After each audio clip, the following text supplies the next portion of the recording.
All right, get in here. It's the pod. It's the Purvcast. Oh, that's crazy, man.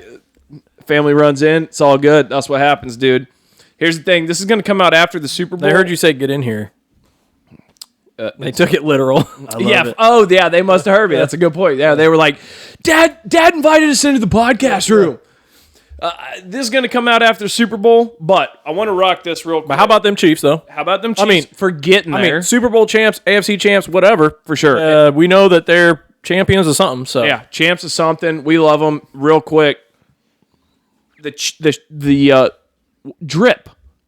Check the drip. Got a little Jason Kelsey celebrating against Buffalo up in the suite with the ice cold Busch Light in his hands on my drip. That's right. My drip is, I like it. It's welcome to fabulous Super Bowl 58. Got the Vegas vibe. Got the Vegas vibe. It's got Mahomes, Kelsey, Chris Stone Jones, Cold. Stone Cold. Yeah. Pretty cool shirt. Part of the reason of bringing that up, I do want to shout out Kelsey. If you want a T-shirt, if you're into T-shirts, my wife makes T-shirts. Yeah. And does a bang-up job, man. Looking good. She's been killing it. And it doesn't have to be a Chiefs T-shirt. It doesn't even have to be a sports T-shirt. Whatever kind of T-shirt. If you want to. She'll drip you up. Is that the right, I don't know. Is that the right way to use that? I guess it works fine in this situation. Okay. By the way, I guess the T-shirt wasn't in my compensation package, so. You know, I'm not going to lie. So, she made these about 3 minutes before you guys got here. And I started to say, we need one for Finzo. But then I thought, literally, dude, everything that we have out there is Chiefs prints. So who's your NFL team? 50? I guess I don't watch a lot of the NFL anymore since Tom Brady retired. So I like individual players more than anything else. Like if you had to pick one, though. If I had, I just had to come up with a rap. I really like the way that Andy Reid coaches. If I had to pick a team, it'd probably have to be the Chiefs. I thought you were going to say the Eagles. It's hard. It's hard for me to say that. By the way, I want to give a big shout out to Ethan for actually staying on the microphone last week in the podcast. So good job, dude. Yeah, thanks, man. I appreciate it. It was unreal. I was editing that and I was like, yeah, it's pretty good. Pretty good volume all the way. All right, cool. For sure. Just wait, dude. When you hear the Spotify version, Grant edited out what you actually said to me. But if you watch the YouTube version, it's going to be in there. Awesome. So encouraging people to watch the video for extra content. That's right. If you want to know what Finzo actually said to me to get me to stay within my appropriate proximity to this microphone, check out YouTube because it's going to be on there, but it's gone. Grant cut it out. Well, so remember I said I was going to do a little bit of editorializing. And so absolutely, it sounds great. I think I cut maybe 20 minutes out of it. Oh, you did? 15 to 20 minutes out. So it went from like an hour and almost 20 to like an hour and two, I think. Hour and two. And that's with dropping in about 3 to 4 minutes worth of music. Yeah, for sure. So it was under an hour of actual content. So, you're going to get a condensed version on the Spotify and the podcast. And then if you want like to expand your knowledge of the audacious universe that 50 was saying to Ethan, then you can go and look at the video. They were so harsh. If you want the Ethan was crestfallen. He cried. Yeah. I don't think that was the reason why, but yeah, he did. Dude, he did cry. I have got to cut one where I'm gonna do it. You know what I'm talking about. I'm gonna cut it where it's what 50 said to me, or at least what I said 50 said to me, and then me crying. And you're just watching the video of what it means. Yeah, I'm just.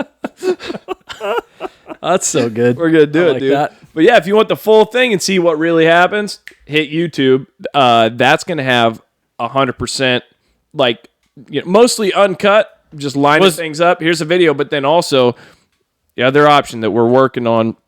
I can't give a date on when it's gonna happen because it's gonna take a little bit of like planning, but we'll have a live stream option on Patreon. Mm-hmm. Yep. You want to just watch the whole process from the word go. That'll be that. And then YouTube, you want to see truthfully everything that kind of happens in between, but not the beginning and not the very end. And the Spotify is going to be the edited, final kind of like perfect audio. Editorialized. Yep. Yeah, that's right. Woot woot. Yeah, we're stoked on that. That's gonna be. I even moved audio around. I can tell. There was like some heard it. audio that came in like 8 minutes after, and then I no, it goes better here. So sure. like that's what I'm talking about. Like it got chopped and screwed. Yeah, it's chopped and screwed. It works. It's nice. It's that's actually part of like that's the fun part of editing is going. This is what happened live. I can make it better. It's also part of the reason that you were trying to never believe anything that you ever hear. Oh, dude, I could make you say terrible things if on editing. Yeah, yeah, you get a lot of that. Absolutely, dude. Well, like multiple times you were talking about how much you loved this guy. Boop. You're like, I just love that guy. Yeah. You know what I mean? Like, because you were talking about country artists like Toby Keith. Yeah. God rest his soul. Oh, gosh, dude. And who was the other one? It was Toby Keith and... country artist? Yeah. Last week. He had Toby Keith as number 1 and his number 2... Shania Twain. No, that was 3. Oh, Dirks Bentley. Right. Yeah, and you're like, oh, I just love that guy. Dang it, just a little bit off. Dude, you were so close. That's love that. Yeah. Anyway, but I do I have a question for you guys real quick. Don't want to take up too much y'all's time. Yeah. But I do think it'd be interesting to take a couple minutes just to get y'all's thoughts and opinions on how far y'all have come. Maybe this is something that needs to happen at the live thing, but we've come. like how far have y'all what's changed since y'all have started recording a podcast from this starting being an idea to now you're sitting here in this fully fledged studio? We've come. Wow, dude. We've come far. Wait, I'm just kidding. We are way to ruin a good question, Grant. Yeah. Good night.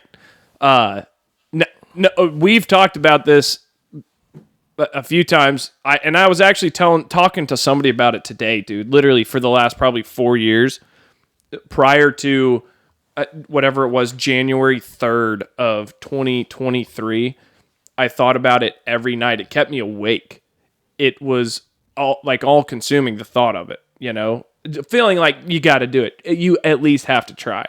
And then, we talked about it for forever because we used to do radio back in the day. Right. At Missouri State, we did some radio, we did some production stuff, and we've always thought it was fun. Yep. We've always bonded over it and always had what I thought was a, pretty decent eye and common mentality to make something that was, hopefully enjoyable. We enjoyed making it. Yeah, it was a heck of a good time right up until my professor called me and he was like, you realize you're putting out profanities over FCC airwaves right now? Oh, yeah. You cannot do that. That, and then we also, let's throw this out there too. One of the projects that we were working on, because Grant and I always did this production stuff together. We'd work on everything, right? We did radio, and it was fun, and that's where we got in trouble for playing the unedited versions of some pretty explicit songs over. It was an honest mistake. Yeah, for sure, over the airways. Didn't mean to. Sorry, our bad. But then the other thing was, it was crazy. We made a video, and it was like a compilation with some other classmates that Grant was with. And the one that we made was, and we'll link this to the YouTube. You can look at Grant's. We'll get it onto Purvcast. However we got to do it, we'll get it onto that one too. But it's Mowing in the Hood is what it was, and it was our take on Akon's "I'm So Paid," which is actually a piece. It's a bit, a 1 minute 30-second bit for sure of a larger project that the entire class did. Yes, yeah. And "Love on an Elevator" by Aerosmith. Yep. Was one that you participated in as well. Right. And I did not have any... No, I did not know what the hell I was walking into. Right. But if you... Do you still have that? I've got the whole entire thing. It's got to go up. Yeah. It's got to go up, dude. So let me give a little backstory on that real quick. We do go check out Moan in the Hood. It's funny. All right. It's a good little production. It's fun. You'll enjoy it. But here was the crazy surprise is whenever we go to film Love on an Elevator. Right? We walk into the Missouri State campus. We are in, I don't remember which hall. Strong Hall. Okay, so we go in there, and you've got literally like all the professional equipment. Right. Everything. We've got 3 or 4 cameramen there. We've got our booms. Yes. We've got our microphones. We've got like the whole production. And we're trying to shoot this thing because it's for our film production class. Yeah, and probably there's 10 or 12 of us that are working in proximity to the elevator, and some of us jumping in the elevator and working around. Well, you had to be an actor in it because for sure when it was basically it was what do people think about in the awkward silence on an elevator? Okay. Right. And so each person would walk on the elevator and it would show what was in their head. Yeah. And in your head, when you walked on the elevator, which we had to shoot that completely separate from your Mowing in the Hood music video, you were thinking about Mowing in the Hood and what a gangster you were. Right. Mowing gangster, right? That was my brain. That was my... that was what you were thinking about. And then, of course, every other person that would walk on the elevator, they had something else going on in their head. Absolutely. And there was one girl...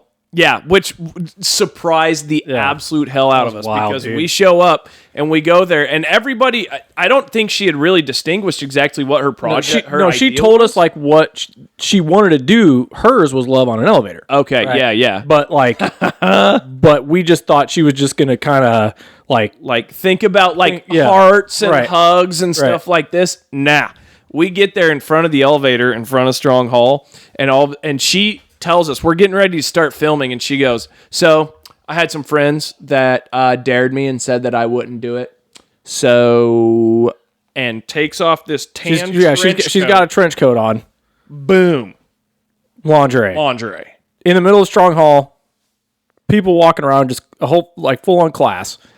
yeah but nicely done, bro. No, we're like, I'm like, okie doke. Okay. Because I'm like you were heading up the project. I'm the production manager on this entire thing. Absolutely. I'm like, yeah. Alrighty then, we're doing this. For sure. But then that was like her portion of the project, so you couldn't really tell her like, right. You know, I mean, that was her grade to go get or not get, which she probably got the grade. She got it. You know, did she? Hey, what letter grade did she get? Well, it wasn't an A, it wasn't a B. It wasn't a C, and it wasn't an F. She got the D. No, she did, like, you know, I don't even want to go into it. It's super awkward to this day, even. Absolutely. But like, you know, there was like this one dude that she had her eye on in class, I think, and he was one of the actors in the elevator scene, and so he was of course like the target of her. Absolutely. Elevator seduction. Yes. We'll just put it that way. Yeah. It was so weird though, because we would stop at each floor and actual students that were coming and going from class would be trying to get on the elevator, and we would have cameras and lights and all these people in there, and the dude didn't We have a weight limit of people in the elevator every time, plus and the dude 400 pounds of equipment. And this dude didn't have a shirt on because that was the whole thing. She goes in the elevator and takes his shirt off, okay? She takes his shirt off while she's getting down to lingerie. Nothing. Yeah. And so people would walk onto this elevator and they would see a dude without any shirt on and a girl in lingerie and cameras, and they were just like, wow, Missouri State. Yeah. This is pre-OnlyFans. This is... Yeah, you're right. Yeah, there was literally no benefit other than getting an A. Getting an A. Yep. Or getting it in the... Okay. Sorry. Family show. Anyway. Family show.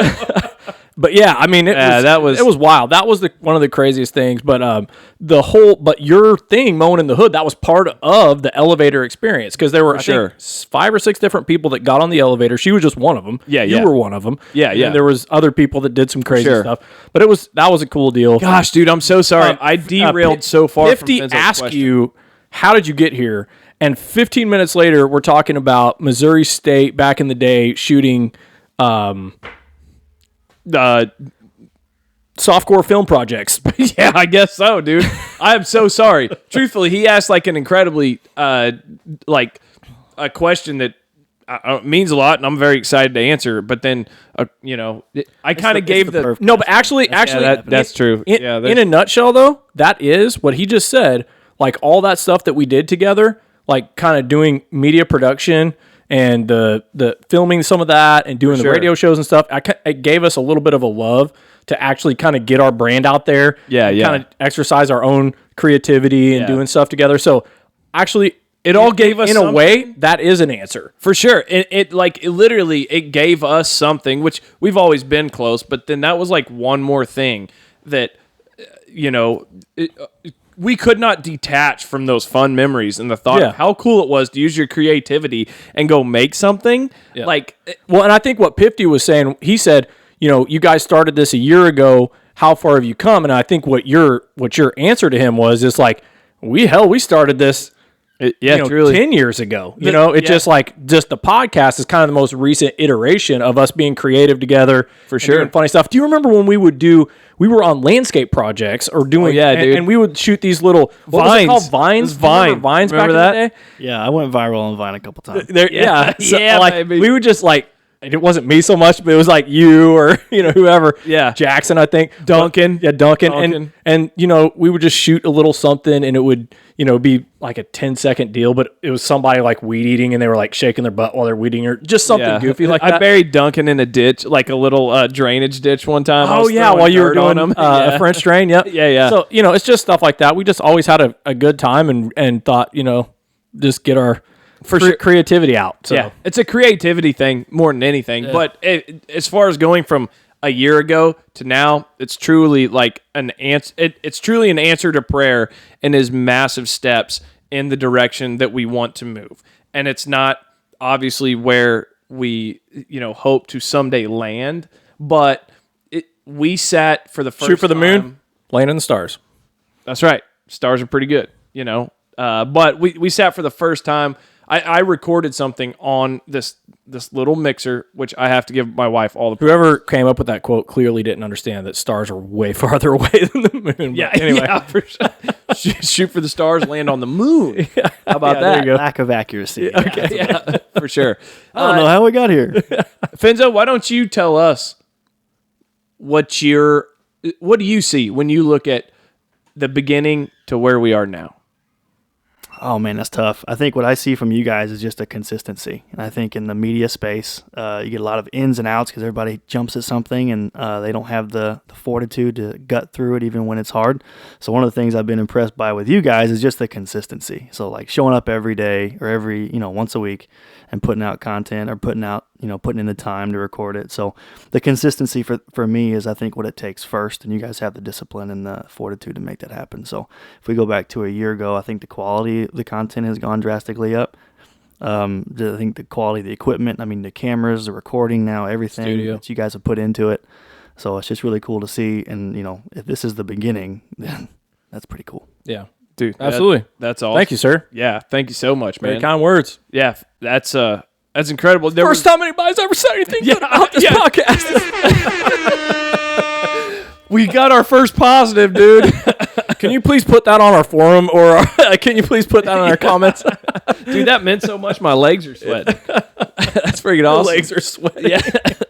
No, but for the No, I'm just saying, guys, we're 20 minutes into this thing. Yeah, we got to jump to something like real quick. Thanks a lot for ambushing the pod. Hey, real quick, let me. Here's our transition. Ready? Okay. We were talking about love on an elevator as a part of this bigger topic. That was just kind of a fun, crazy memory that happened to us while making a production. And of course, she was dressed inappropriate for public. And there was a story that came out about somebody who has spent a large percentage of their life dressed inappropriate for public or in front of a camera. Oh, sure. Like Homegirl on the elevator. And here's the thing. There is a adult film star. Look, I in no way believe that knowing who Lisa Ann is a good thing. It is not a good thing.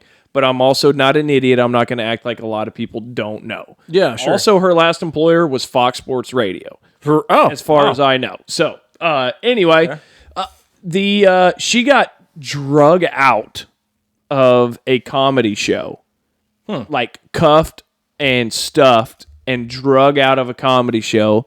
There are lots of jokes there. We can just leave those alone. Pulled out because she was pulling her phone out and trying to record. You got a video of this? Let's see this.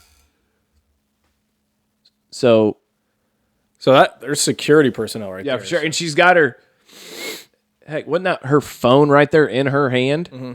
And they don't mess around at comedy shows, dude, anymore. Like especially after Tony Hinchcliffe. Mm-hmm. I think Rogan literally put the clamp down on this kind of stuff because after Tony Hinchcliffe got canceled for that bullcrap, Rogan was like, no, we're using yonder bags everywhere. So it is not going to happen having your phone at a show. I mean, she either is intoxicated or on something with how she's resisting from these security. I For mean, sure. I actually think the guy on the left may actually be real PD. They may both be PD, not security officers. It's like playing. I would bet that they're off duty getting like overtime. I remember our brother, that used to be the best money that he made, was like working a concert or something. Right. They were also, I mean, they were fully dressed in yeah, garb. they weren't so plain clothes. yeah. They were.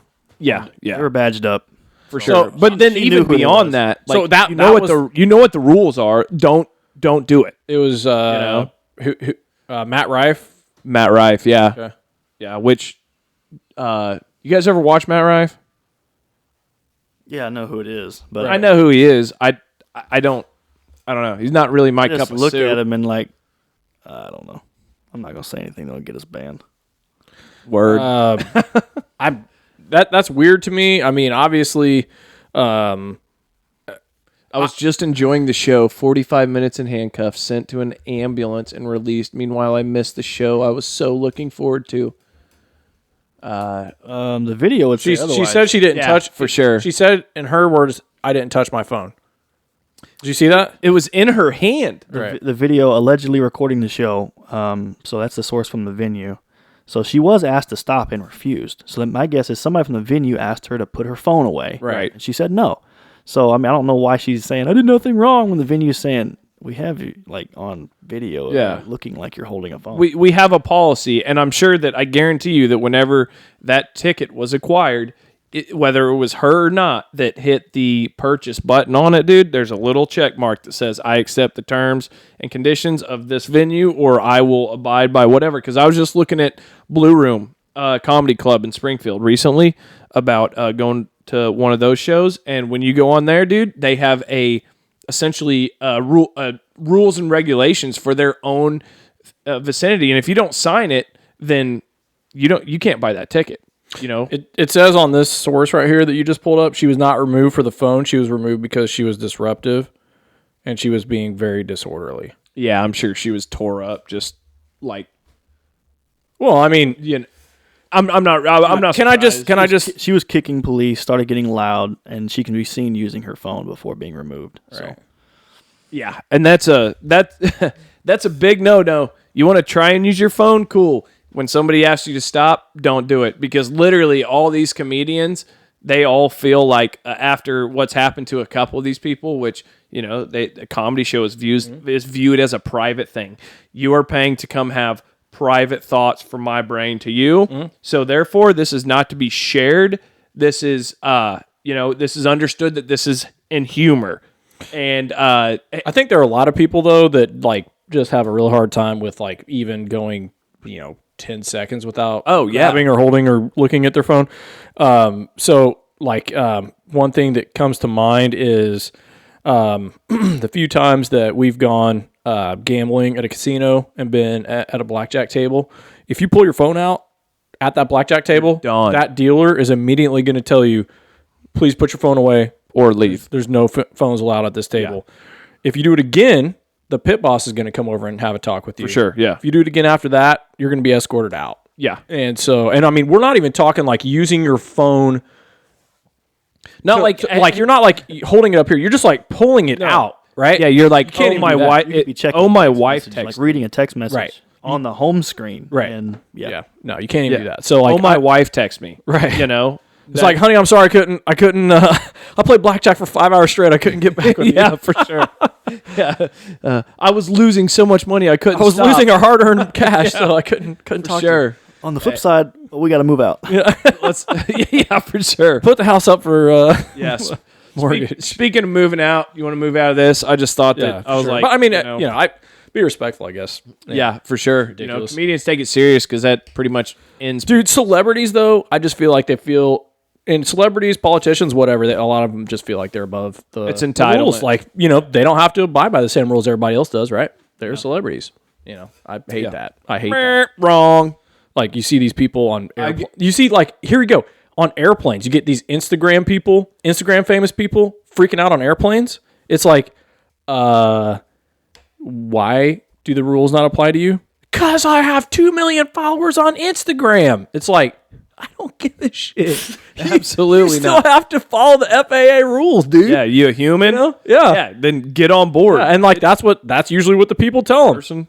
Yeah. Yeah. Buy 2 tickets unless you're Southwest. Yeah, did you? NFL player earlier this year. We covered it on the podcast way back when.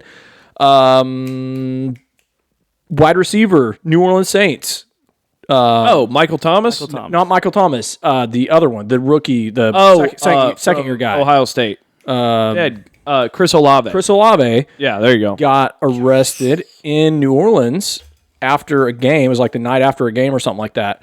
He got pulled out of the car and he was kind of being belligerent, to the cops because he was doing like double the speed limit or something. Yeah.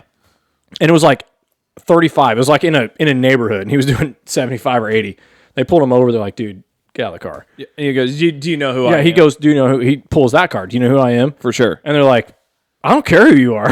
you were barreling through a 35. I don't care." You know. So that was in New Orleans, right? Yeah, And he was drafted by New Orleans? Yeah. So the police officers knew who they knew. I think he probably had a record of driving through areas. Yeah. recklessly. Yeah. I'm saying, like, even if he was drafted, the police officers probably knew who he was. Yeah. They probably already ran his tags. They already knew who it was. Oh, absolutely. When they got up to the car, they're like, "All right, here we go." And they made the decision like, "Yo, doesn't matter who you are." They just wanted a selfie. You can't. They wanted a selfie. Yeah, nicely done. Yeah, no doubt. That's good. They're like, "Do you know how fast you're going? Will you sign this for my son?" No. Okay. Yeah. You're going downtown. That's crazy, dude. I don't understand. They did. They that arrested kind him. of. I don't understand that kind of like arrogance or self pedestal. Now, I will say, if you're going 30 over, I don't think you should be arrested.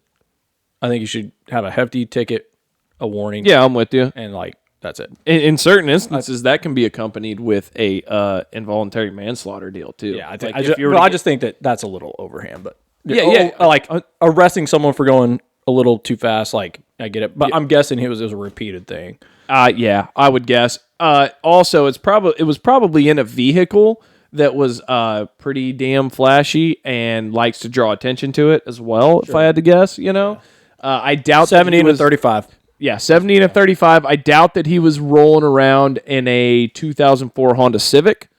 Haven't quite. It'd be hilarious if 50 scrolls down. He was driving a 2004 Honda Civic. Yeah. He borrowed his dad's car, just had diarrhea real bad and really needed to get home. Oh, man.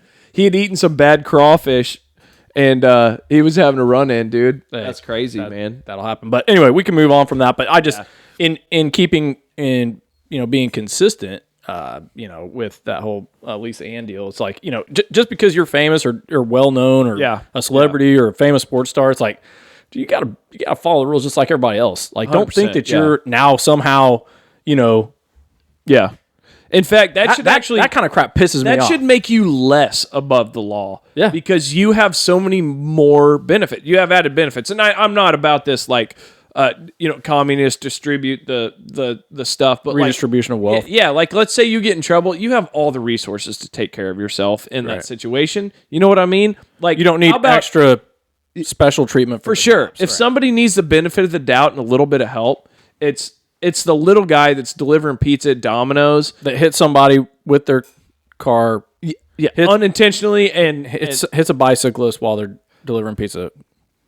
Been there, done that. If you want to know the whole story, go back and listen to one of our previous pods. It's on there for sure. I'm not going to do it now. I will retell the story at some point because it's pretty legit. But yeah, that's you don't ever want to do that. But literally, like, give the little guy a break. Yeah. That's And sometimes the little guy gives you a break. Yeah, that's exactly like right. When you hit him and he pops up and he goes, "I'm so sorry, man. I should have braked harder." Okay, we better not get into that. No, we can't. Okay, we cannot get into that. So dude. Can I share with you? You just gave me a headline, and I'm going to give you a headline. I felt like we Absolutely. were a little light on headlines on the last pod, so I'm trying to kind of catch up with headline news. Okay, and I know I'm with you that we still need to get into the Gypsy Rose Blanchard, right? Which I noticed was not on the pod docket, but we did tease that last week, so we probably need to get into it at some point. Yeah, we could touch it. Yeah, we'll touch. We're trying to touch more things for less time. So yeah, we are not doing good. we're not great, but maybe we can improve. Yeah, for sure. There's always room for improvement. I wanted to tell you this because there's two things that struck me yesterday that I had never heard, that I'd never seen before, but I saw them both on television while I was doing invoices and I was working on our pod, and I was like sitting on my computer, and then I would glance up at the TV, you know, and I'd see these crazy things. Well, one of the crazy things that I saw, and I started doing some research. Pifty helped us out